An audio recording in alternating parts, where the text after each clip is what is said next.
ദൈവവചനമേ നമോ നമഃ. ജീവവചനമേ നമോ നമഃ. വചനദീപ്തിയിൽ തവഹിതം പോൽ ദൈവരാജ്യം പണിതിടുന്നേ. വിശ്വമഖിലം തവ മഹത്വം ദർശിപ്പതിന്ന ദൈവമഹത്വത്തിലേക്ക്.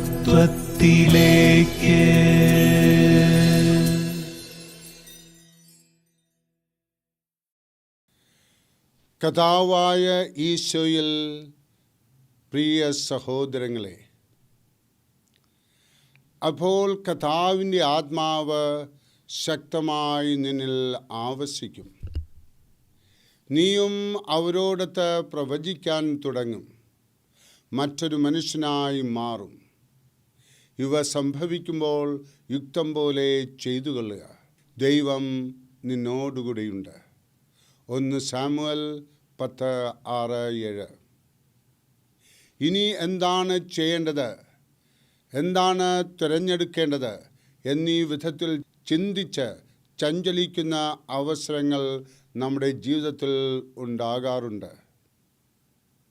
അത്തരം സാഹചര്യങ്ങളിൽ എന്താണ് ചെയ്യേണ്ടതെന്ന് ഈ വാക്യത്തിൽ നിർദ്ദേശം തരുന്നു. ദൈവാത്മാവിൻ്റെ പ്രേരണയ്ക്കായി സ്വയം സമർപ്പിച്ചുകൊണ്ട് യുക്തിപൂർവം ചിന്തിച്ച് യുക്തമെന്ന് ബോധ്യമാകുന്നത് തിരഞ്ഞെടുത്താൽ നാം അബദ്ധം പ്രവർത്തിക്കുവാൻ ഇടയാവുകയില്ല.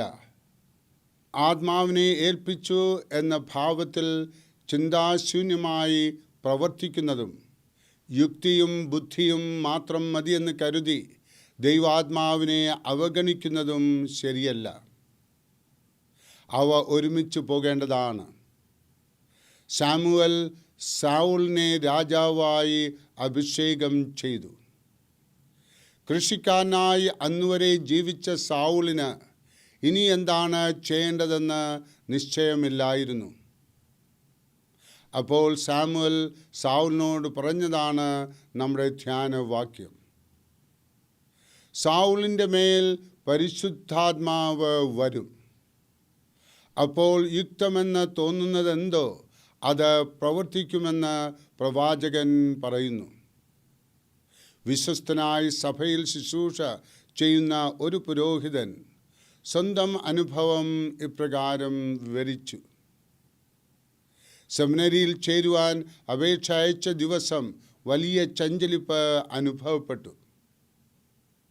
തീരുമാനമെടുക്കാൻ വളരെ പ്രയാസം തോന്നി. അന്ന് 2 സ്നേഹിതരോടൊത്ത് രാത്രി 2 മണിവരെ പ്രാർത്ഥിക്കുവാനും സമയം ചെലവിട്ടു.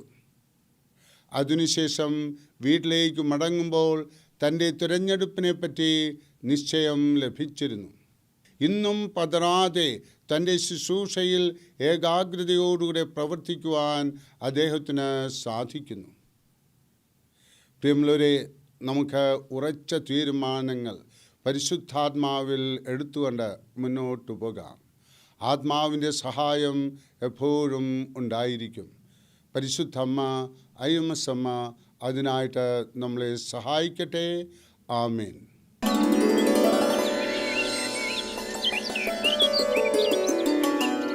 ദൈവവചനമേ നമോ നമഃ.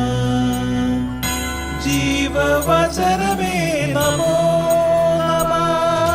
വചനദീപ്തിയിൽ തവഹിതം പോൽ ദൈവരാജ്യം പണിതിടുന്നേ. വിശ്വമഖിലം തവ മഹത്വം ദർശിപ്പതിന്ന ദൈവമഹത്വത്തിലേക്ക്.